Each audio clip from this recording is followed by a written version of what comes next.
Welcome back to the Nick Knight Show. With us today, we have an amazing guest. He's a singer-songwriter who hails from Virginia by way of Florida, right? He has a hot new single called March out right now. George Tandy Jr., thank you for joining us. How are you? What's going on? I'm good. How are you doing, Nick? I'm good. I'm also glad that we can have you on, right? So before we talk about your hot new single and your music and all that, how did you get involved in music in the first place? Oh, yeah. My whole family, musicians or music lovers. I kind of grew up in it, you know.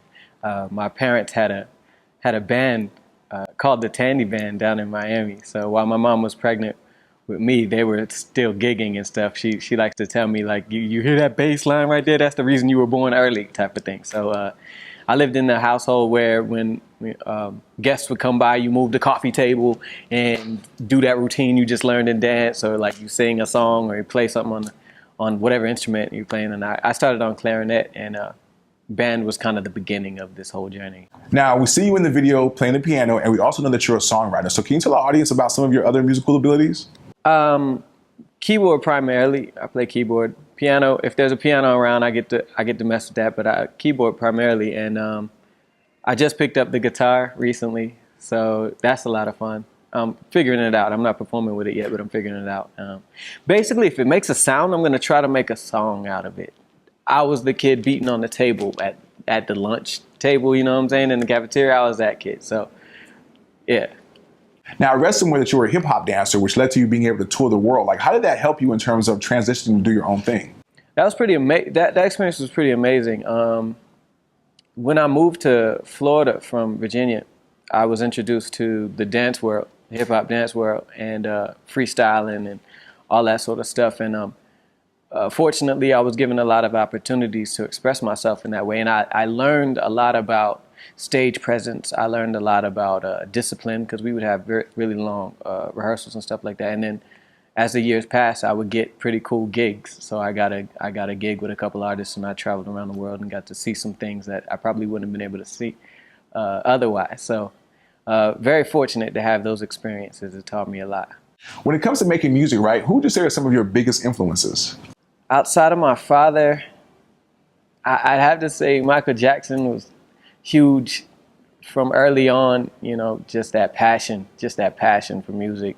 I really like Stevie Wonder and Marvin Gaye, and I guess some more artists, more contemporary artists.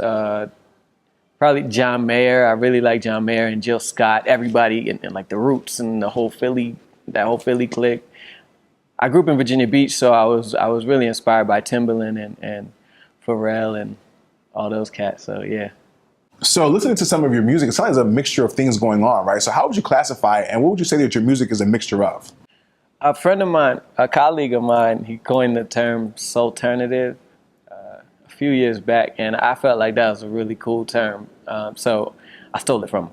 And so that's what I call my music soulternative. And what it means to me is there's always going to be an element of soul in my music, I think, just because that's kind of what I grew up on. But I like to leave myself room to experiment with other sounds. Everybody's noticed that genre lines are a little blurry now, because everybody's trying to just kind of find it. People just want to feel good, really. Like, and titles and labels have a way of diminishing the value of artwork sometimes. So I tried to pick the one that is least obstructive. So soulternative is what I'm stuck with. Yeah.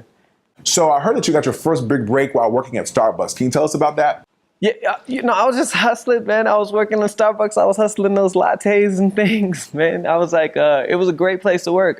One of my friends encouraged me to work there. She kind of felt like the atmosphere was conducive to my type of personality. You know, you go to Starbucks and it's very a social atmosphere. You know, people go in and do business meetings and stuff like that. Anyway, I was working there, and when I was also booking my own shows and going to spoken word events down in Miami and giving out my demos and all that stuff.